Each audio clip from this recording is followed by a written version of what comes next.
அகிலமெங்கும் உள்ள தமிழ் நேயர்கள் அனைவருக்கும் பரம்பரை ஜோதிடர் உங்கள் மனோ பாலாஜியின் அன்பான வணக்கம்.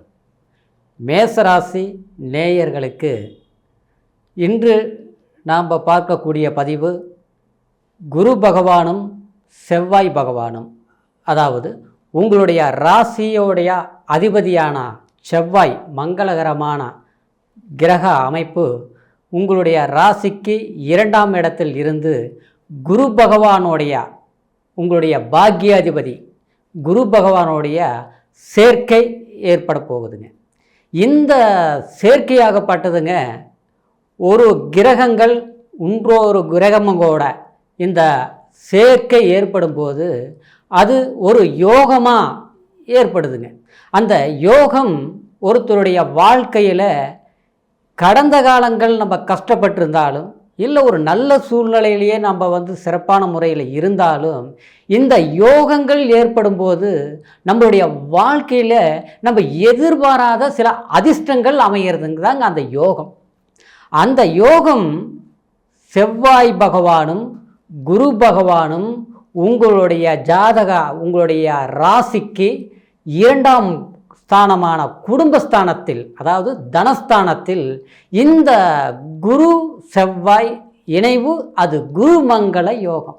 இது அற்புதமான பெரும் ஒரு பாக்கியத்தை கொடுக்கக்கூடிய ஒரு யோகம்தான் இந்த குருமங்கள யோகம். இந்த குருமங்கள யோகத்தினால மேசராசி நேயர்களுக்கு எந்த அளவுக்கு ஒரு அற்புதமான ஒரு நல்ல மேன்மையான சுக பலன்கள் உங்களுக்கு கிடைக்க போகுது அப்படிங்கிறத பற்றி தாங்க இந்த பதிவில் இப்போ நம்ம பார்க்க போகிறோம். முதலாக பார்க்குறவங்களா இருந்தீங்கன்னா சப்ஸ்கிரைப் பண்ணி பெல் பட்டன் அழுத்தி ஆல் ஆப்ஷன் கொடுங்க. இது வரைக்கும் தொடர்ந்து இணைந்து ஆதரவு கொடுத்துட்டு இருந்த அனைவருக்கும் மனமார்ந்த நன்றி. மேசராசி நேயர்கள் அப்படின்னா சொல்லணுமா, அன்புக்கு கட்டுப்பட்டவங்க, பாசத்துக்கு கட்டுப்பட்டவங்க, முடிந்த வரைக்கும் அடுத்தவங்களை தொந்தரவு பண்ணாமல் வாழ்ந்துட்டு இருக்கக்கூடியவங்க. ஆனாலும் யாராவது உங்களை தவறாக நல்லது செஞ்சு கெட்டதுன்னு சொல்லிட்டாங்கன்னா கண்டிப்பாக யாருக்கும் பயப்பட மாட்டீங்க. முன் கோபம் வரும். அதே நேரத்தில் அந்த கோபம் கொஞ்ச நேரம் தான் இருக்கும், அடுத்த நிமிஷத்தில் மறந்துடுவீங்க. முடிந்த வரைக்கும் உறவுகள் வேணும், எல்லாரும் சேர்ந்து இணைந்து இருக்கணும். கூட பிறந்த பிறப்புகள் கூட உண்மையிலேயே மேசராசி நேயர்கள் அவங்களுக்காக வாழ்ந்திருப்பீங்க. நிச்சயம் அது உண்மை. காரணம், உங்களுடைய ராசிநாதனே செவ்வாய் பகவான். செவ்வாய் பகவான்கிறது யார்? அதாவது ஒரு யுத்தக்காரகன் சொல்லுவோம், கோபக்காரகன் சொல்லுவோம். ரத்தத்துக்கு அதிபதியே செவ்வாய் பகவான் தாங்க. எதுக்குமே நீங்கள் பயப்பட மாட்டீங்க. ரைட்டுனா அதுக்காக எவ்வளோ வேணாலும் பார்க்கலாம் அப்படின்ட்டு போராடக்கூடிய ராசி மேசராசி. ஆனால் அப்படியேப்பட்ட ஒரு சூழ்நிலைகள் எல்லாமே, உங்களுடைய திறமைகள் எல்லாமே அமைந்திருந்தாலும் கடந்த காலங்கள் பார்த்துட்டோம்னா உங்களுக்கு அது குறிப்பாக இந்த ஒரு 1.5-2 வருஷ காலகட்டமாகவே கொஞ்சம் மன உளைச்சல்கள் நீங்கள் அடைஞ்சிட்டு இருந்தீங்க. மன உளைச்சல்கள் என்ன, அது எல்லாமே கிரக பெயர்ச்சிகளால் வந்த சில காரணங்கள். சில முயற்சிகள் எடுப்பீங்க, ஆனால் அந்த முயற்சிகள் சரியான முறையில் கைகூடி வரல. சில எதிர்பார்க்கக்கூடிய பணவரவு தனவரவு சம்மந்தப்பட்டது எதிர்பார்த்த நேரத்தில் எதுவுமே வந்து சேரல. சில முயற்சிகள் பொருளாதார சம்மந்தப்பட்ட ரீதியில் முயற்சிகள் எடுத்தாலும் அதில் வெறும் வெற்றி காணக்கூடிய சில தடைகள் ஏற்பட்டது உண்டு. காரணம், ஜென்மத்திலேயே குரு பகவான் இருந்தது. அதே சமயத்தில் அதுக்கு முன்னால் பார்த்துட்டோம்னா, அதாவது ராகுவும் உங்களுக்கு ராசியிலே ஜென்மத்திலேயே இருந்தது. இதனால் என்னென்னா பலவிதமான இன்னல்கள். சனி பகவானும் 3ஆம் பார்வையை உங்களுடைய ராசியை பார்த்தது. மனக்குழப்பங்கள் ஏற்பட்டிருக்கும். தெளிவான சிந்தனை, தெளிவான முயற்சி எடுக்க முடியல அப்படிங்கிறது. ஆனால் இந்த நிலையில் இருக்கிற போது உங்களுக்கு இந்த வரக்கூடிய, அதாவது ஜூலை மாதம் 12ஆம் தேதியிலிருந்து கிட்டத்தட்ட ஆகஸ்ட் மாதம் 20ஆம் தேதி வரைக்குமே, அதாவது இந்த குருமங்கள யோகம் அப்படிங்கிற அருமையான அற்புதமான ஒரு பொன்னான காலம் ஏற்பட போகுதுங்க. இந்த 45 நாட்களும் பார்த்துட்டிங்கன்னா உங்களுடைய ராசி ஜென்மாதிபதி செவ்வாய் பகவானும், அதே சமயத்தில் தனஸ்தானாதிபதி புத்திரஸ்தானாதிபதி, அதாவது எல்லாமே ஒரு செல்வாக்கை கொடுக்கக்கூடிய குரு பகவான் உங்களுடைய ராசிக்கு 9ஆம் அதிபதி, அதாவது பாக்யாதிபதி இந்த பாக்யாதிபதியும் ஜென்மாதிபதியும் ரெண்டாம் இடத்தில் தனஸ்தானத்தில் இணையிறது, அதுவும் குருமங்கள யோகமாக அமைகிறது. உண்மையிலேயே அற்புதமான ஒரு காலகட்டம். கடந்த காலத்தில் நம்ம பட்ட துன்பங்களும் வருத்தங்களும் வேதனைகளும், குறிப்பாக சொல்ல போனால் மேசராசினியர்கள் பொருளாதாரத்தில் பயங்கரமான பண இழப்புகளை சந்திச்சிருப்பீங்க. ஒருத்தர்கிட்ட நம்பி பணம் கொடுத்துருப்பீங்க, ஆனால் அந்த பணம் வராமல் இருக்கும். அடுத்தவங்க கிட்ட வாங்கி இன்னொருத்தருக்கு உதவி செஞ்சுருப்பீங்க. கடைசியில் நம்ம உதவி செய்து நாம் வாங்கின பணத்துக்கு நாம் வட்டி கட்டக்கூடிய ஒரு நிலை. குடும்பத்தில் கூட பார்த்துட்டோம்னா கூட ஜென்மஸ்தானத்திலிருந்து 7ஆம் இடத்துல கடந்த காலத்தில் இந்த 1.5 வருஷ காலகட்டத்துக்குள்ளே பார்த்துட்டோம்னா 7ஆம் இடத்தில் ராகு வேற சஞ்சார காலம் பண்ணிட்டு இருந்தது. அது குருவும் ஜென்ம குரு என்ன பண்ணிருச்சு, இடமாற்றம், தாவு மாற்றம், அங்கே போகலாமா, அதை செய்யலாமா, இப்படி செய்யலாமா அப்படிங்கிற. சிலர் பார்த்தோம்னா வேலை அருமையான திறமையாக வேலை செஞ்சுட்டு இருந்திருப்பீங்க. ஒரு இடத்துல ரொம்ப வருஷமாக நான் வேலை செஞ்சுட்டு இருக்கிறேங்க, ரொம்ப நல்லபடியாக ஒரு பேரும் புகழ் எடுத்துங்க. ஆனால் இப்போ பார்த்தா தேவையில்லாத குழப்பங்கள் வந்துருச்சு. அதனால் அந்த வேலையில் நிம்மதியை போய் வேலை செய்ய முடியாத ஒரு சூழ்நிலைகள் ஆயிடுச்சு. அப்படிங்கிற ஒரு நிலை மேசராசி நேயர்கள் கடந்த காலத்தில் நீங்கள் அனுபவிச்சிங்க. ஆனால் இந்த சூழ்நிலைகள் எல்லாமே மாறக்கூடிய ஒரு காலகட்டமாக இந்த ஜூலை மாதம் 13ஆம் தேதியிலிருந்து நிச்சயமாக உங்களுக்கு வேலையில் இருக்கக்கூடிய சில இன்னல்கள், மன சங்கடங்கள், மற்றவங்களால் ஏற்படக்கூடிய சூழ்ச்சியினால் உங்களுடைய வேலையில் ஏற்படக்கூடிய பாதிப்புகள் இதெல்லாமே நீங்கி உங்களுடைய திறமை என்ன, உங்களுடைய உழைப்பு எந்த அளவுக்கு மற்றவங்களை பாராட்டு வாங்கக்கூடிய அளவுக்கு உழைச்சிருக்கிறீங்க அப்படிங்கிற ஒரு இலக்கை மற்றவங்களுக்கு நீங்கள் தெரியப்படுத்தக்கூடிய ஒரு காலமாகவும் அது மற்றவங்க புரிஞ்சுக்கக்கூடிய ஒரு சந்தர்ப்பமாகவும் நிச்சயமாக அமைய போகுதுங்க. அதே சமயத்தில் குடும்ப வாழ்க்கையில் பார்த்தோம்னா சிலருக்கு குடும்பத்தில் நல்லா போயிட்டு இருந்ததுங்க, வாழ்க்கை அற்புதமாக வாழ்ந்துட்டு இருந்தோம். கடைசியில் பார்த்தோம்னா என்னன்னே தெரியலிங்க, ஒரு சின்ன பிரச்சனையினால குடும்பத்தில் கணவன் மனைவிக்குள்ள கூட முதல்ல இருந்த ஒரு நிம்மதி இல்லை, வெளிப்படையாக பேச முடியல. ஒன்றா உட்காந்து ஏதாவது ஒரு நல்ல வார்த்தைகள் பேசலாம்னு உட்காந்தா கூட கடைசியில் பார்த்தா அடுத்தவங்க பேச்சு பேசி கடைசியில் தன்னுடைய குடும்பத்தில் சில சிக்கல்கள் ஏற்படுதுங்க. அதனால் மன வருத்தங்கள் வருதுங்க. முதல் மாதிரி ஒரு சந்தோஷம், ஒரு மன நிம்மதி இல்லாத அளவுக்கு போயிட்டு இருக்குதுங்க அப்படின்னு சில மேசராசி நேயர்கள் வருத்தப்படக்கூடிய ஒரு கால நேரம் எல்லாமே கடந்த காலத்தில் இருந்ததுங்க. ஆனால் இந்த மாற்றங்கள் 2ஆம் இடத்தில், அதாவது உங்களுடைய பாக்யாதிபதி உட்காரும் போது குடும்பத்தில் எவ்வளவு சிக்கல்கள் இருந்தாலும் சரி, எவ்வளவு குழப்பங்கள் இருந்தாலும் சரி, பணம் சம்பந்தப்பட்டது, அதே நேரத்தில் நம்மளுடைய வாக்குவாதத்தினால மற்றவங்க உறவினர்கள் பாதிக்கப்பட்டு, அதாவது அவங்களுக்கும் நமக்கு நல்ல ஒற்றுமையாக இருந்த நட்பு சிலருக்கு பார்த்தோம்னா சங்கடத்தை கொடுத்து பிரிவையாக ஏற்பட்டிருக்கும்.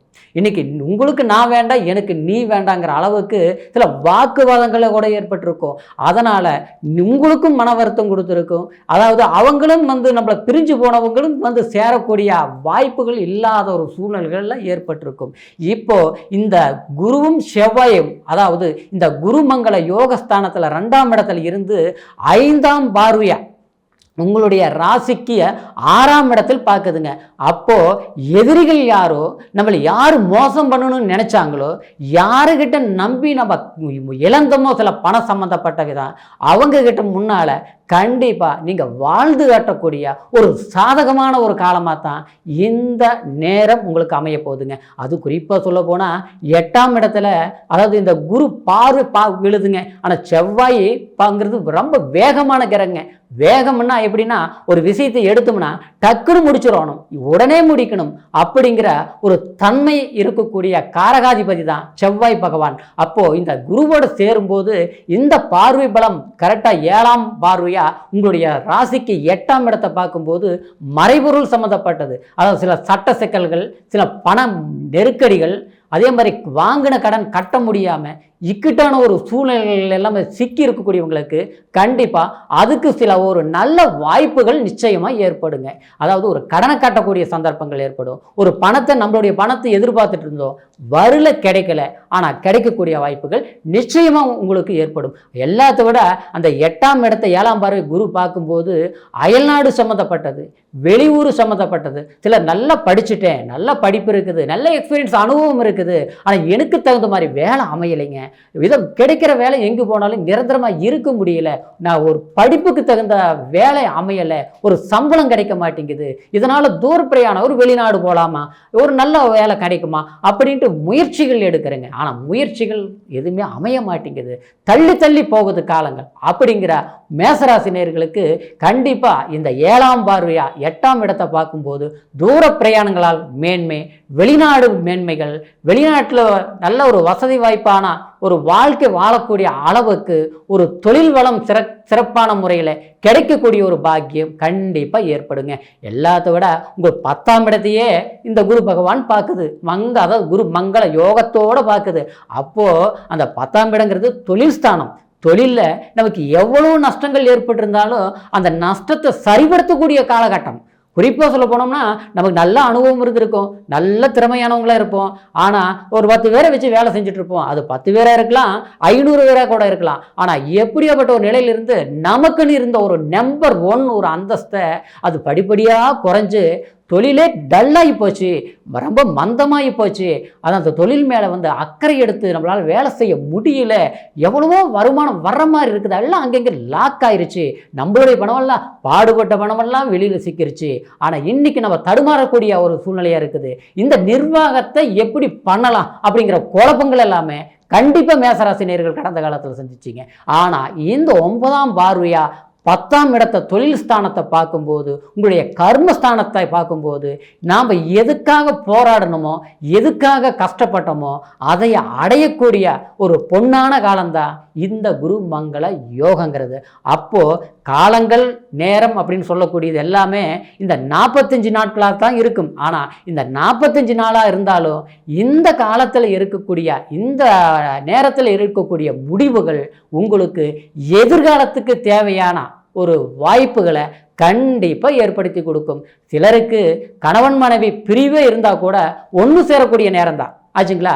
அதே சமயத்தில் திருமணமே கூட சிலருக்கு தள்ளி தள்ளி போயிட்டுருக்கோம். ஏன்னா குரு ஜென்மத்தில் இருந்தது. இந்த ஒரு 1.5 வருஷ காலகட்டமாக பெண் பார்ப்பீங்க, இல்லை பெண்ணுக்கு ஆண ஜாதகம் பார்ப்பீங்க. அதாவது ஏதோ ஒரு விதத்தில் பார்த்தோம்னா பொருத்தம் இல்லை, பொருத்தம் இருந்து அதாவது பொண்ணு பிடிக்கல, மாப்பிள்ளை பிடிக்கல, ஏதோ ஒரு விதத்தில் வந்து யாரோ கெடுத்து விட்டுட்டாங்க அப்படிங்கிறது கூட வருத்தங்கள் இருக்கலாம். திருமண தடைகள் இருந்தவங்களுக்கு நிச்சயமாக திருமண பாக்கியங்கள் கைகூடி வரும். சுப விஷயங்கள் நடக்கக்கூடிய வாய்ப்புகள், சந்தர்ப்பங்கள் மேசராசி நேயர்களுக்கு நிச்சயமா இது எதிர்காலத்துக்கு தேவையான சில வாய்ப்புகளை உருவாக்கக்கூடிய காலம்தான் இந்த குரு மங்கள யோகம். அப்படிங்கிற போது நீங்கள் நிச்சயமாக கடினமான முயற்சிகள் எடுங்க. கண்டிப்பாக நீங்கள் எதிர்பார்க்குற ஒரு சக்ஸஸ் வெற்றி அப்படிங்கிற வாய்ப்பை நிச்சயமாக அடைவீங்க. ஏன்னா மேசராசி நேயர்களை பொறுத்த வரைக்கும் ஒன்று நினச்சிட்டிங்கன்னா முடிக்காமல் அந்த காரியத்தை விட மாட்டீங்க. ஒன்று ஆரம்பிச்சிட்டிங்கன்னா லாபமோ நஷ்டமோ செஞ்சு பார்த்துடலாம் அப்படின்னு நினைக்கக்கூடியவங்க தான். ஆனால் அப்படி தான் முயற்சி எடுத்துங்க. ஆனால் இது வரைக்குமே எல்லாம் 90% ஓகே ஆயிடுச்சு, அந்த 10% ஃபெயிலர் ஆயிடுச்சு. இப்படியே தாங்க இந்த பல விஷயங்கள் ஃபெயிலர் ஆயிடுச்சுங்க. என்னவோ மனம் வருத்தமாக இருக்குது, ஒரு விஷயத்தை ஆரம்பிக்கலாம்னால பயமாக இருக்குது அப்படிங்கிற குழப்பம் மேசராசி நேயர்களுக்கு இருக்கிறது உண்மைதான். ஆனால் அந்த காலங்கள் அப்படின்னா ஒவ்வொருடைய வாழ்க்கையிலையும் இந்த நவ கிரகங்களுடைய பெயர்ச்சி அதாவது சுழற்சி தாங்க நம்மளுடைய வாழ்க்கையில் பல விதமான மாற்றங்கள் அடைகிறது. அப்போது நேரம் காலமும் நமக்கு சாதகமாக இருந்ததுன்னா கண்டிப்பாக நம்மளுடைய முயற்சியும் நாம் எதிர்பார்க்கக்கூடிய விஷயம் 100% நமக்கு சக்ஸஸ் தான் முடியுங்க. அந்த நேரம் சரியில்லாமல் இருக்கிற போது சில முயற்சிகள் நம்ம எடுப்போம், நமக்கு அருமையான திறமைகள் இருக்கும், நம்ம எதையுமே சாதிக்கக்கூடிய வைராகி இருக்கும். ஆனால் அந்த சந்தர்ப்பம் சரியாக அமையறதில்லை. அப்படியே அமைஞ்சாலும் மற்றவங்களால் அது கெடுக்கப்பட்டு அந்த காரியத்தை நம்ம கைவிடக்கூடிய ஒரு சூழ்நிலைகள். ஏன்னா ஒருத்தர் வந்து சூழ்ச்சிக்காகவே நம்மளை வந்து உறவாடுவாங்க. கடைசியில் பார்த்தா அவங்கள நம்ம நம்புவோம். நம்பி கடைசியில் ஒரு பண ரீதியிலையோ இல்லை நம்ம செஞ்சுட்டு இருக்கக்கூடிய தொழிலையே மாற்றி செய்ய வேண்டிய ஒரு சூழ்நிலைகளையோ ஏதாவது ஒன்று உருவாக்கி வச்சுருவாங்க. அதனால் நம்மளுடைய வாழ்வாதாரம் பாதிக்கப்படும். அது எல்லாமே என்னென்னா ஒரு நவ கிரகங்களை பொறுத்த வரைக்கும் சரியான முறையில் சரியான ஒரு காலகட்டத்தில் நல்ல நிலையில் இருக்கும்போது ஒரு வேலையும் சரி, நம்ம ஒரு சொந்த தொழில் செய்தாலும் சரி, இல்லை திருமண காரியங்கள் முயற்சி எடுக்கிறதும் சரி, கரெக்டான முயற்சிகள் எடுத்தோம்னா கிரகங்களுடைய பலம் கண்டிப்பாக நம்மளுடைய வாழ்க்கையை சாதகமாக்கும். வெற்றிங்கிறது கண்டிப்பாக நம்ம அடையக்கூடிய பாக்கியம் இந்த நவ கிரகங்களுக்கு அந்த சக்தி உண்டு. அப்படி பார்த்துட்டோம்னா உங்களுடைய ராசிக்கு 2ஆம் இடமாகிய தனஸ்தானம் அப்படிங்கிற போது குடும்பஸ்தானம், இது எல்லாமே கண்டிப்பாக குடும்பத்திலையும் சரி, பணம் பொருளாதார சம்மந்தப்பட்ட விதமும் சரி. ஏன்னா உங்களுக்கு பாக்யாதிபதி, அதாவது தனஸ்தானம் அப்படின்னா குரு தனத்தை கொடுக்கக்கூடியவர், பொருளாதாரத்தை கொடுக்கக்கூடியவர், ஒழுக்கத்தை கொடுக்கக்கூடியவர். அது மட்டும் கிடையாது, கெட்டவங்களையும் நல்லவங்களா ஆக்கக்கூடிய ஒரு பலத்தை கொடுக்கக்கூடியவர். குறிப்பாக சொல்ல போனோம்னா பணம், இந்த குரு மட்டும் ஒருத்தருடைய ஜாதகத்தில் நல்லா இருந்ததுன்னு வச்சுங்களேன், அவங்க எங்கே போனாலும் அவங்ககிட்ட பணம் இருக்குதோ இல்லையோ அருமையான பேர் இருக்கும், ஒரு மதிப்பு இருக்கும். காலம் பூரா கடைசி வரைக்கும் அவங்களுடைய வார்த்தைக்கு எல்லாரும் கட்டுப்பட்டு நடப்பாங்க. அது மட்டும் இல்லைங்க, ஒரு தனம், ஒரு பேங்க்ல ஒரு வேலை செய்கிறாங்கன்னு வச்சிங்களேன், அந்த தனம் சம்மந்தப்பட்டது, பணம் சம்மந்தப்பட்ட விஷயங்கள் எல்லாமே ஒருத்தர் நல்ல நிலையில் இருக்கிறாங்கன்னா அவங்களுடைய ஜாதகத்தில் குரு பகவான் நல்ல நிலையில் இருக்கிறாருன்னு அர்த்தங்க. அதே மாதிரி இந்த செவ்வாய்ங்கிறதுங்க, அதாவது போலீஸ் சம்மந்தப்பட்டது, காவல்துறை, இராணுவத்துறை, அதே மாதிரி ஒரு தைரியசாலிங்க. சிலர் பார்த்தோம்னா எதுக்குமே பயப்பட மாட்டாங்க, ஒரு வேலையை எடுத்துகிற கூட அப்படி கடினமான வேலையை ஈஸியாக செஞ்சு முடிப்பாங்க. அதுக்கு எல்லாமே அவங்களுடைய ஜாதகத்தில் செவ்வாய் பகவான் நல்ல நிலையில் இருப்பாருங்க. ஏன்னா அந்த தைரியம், வீரியம், எதையும் சாதிக்கணுங்கிற அளவுக்கு ஒரு திறமை, அதே மாதிரி மருத்துவம் சார்ந்தது செவ்வாய் பகவானுக்கு அந்த தன்மை உண்டுங்க. மருத்துவத்துறை, ஆராய்ச்சி சம்மந்தப்பட்ட துறை, அதே நேரத்தில் இந்த விவசாயம் சார்ந்தது, பூமிக்காரகன்னு சொல்லுவோம் செவ்வாய்க்கு. ஒரு இடம் வாங்குறது, கிரயம் பண்ணுறது, சில தடைகள் எல்லாம் இருக்கும். சிறப்பு இடத்துல பார்த்தோம்னா இடம் வாங்கியிருப்போம், அட்வான்ஸ் கொடுத்துருப்போம், கடைசியில் கிரயம் பண்ணாமல் ஏதோ ஒரு சிக்கல், அடுத்தவங்களால் ஒரு பிரச்சனை, பணம் இருந்திருக்கும், நம்ம பணம் அடுத்தவங்க பக்கம் சிக்கி இருக்கும், அது சரியாக சேராது. இந்த மாதிரிலாம் நடக்கிறதுக்கு இந்த கிரக அமைப்புகள் தான் காரணம். அப்படிங்கிற போது உங்களுடைய ஜென்மாதிபதி 2ஆம் இடத்துல செவ்வாய் பகவான் உட்கார்றது, இது அற்புதமான பொன்னான காலங்க. இந்த காலகட்டத்தில் நீங்கள் புதிய முயற்சிகள் எடுங்க, கண்டிப்பாக வெற்றி நிச்சயம். இப்போ நான் சொன்னது எல்லாமே கோச்சார பலன். கோச்சார பலன் அப்படிங்கிறது உங்களுடைய ராசி வச்சு நான் சொல்லக்கூடிய பலன்.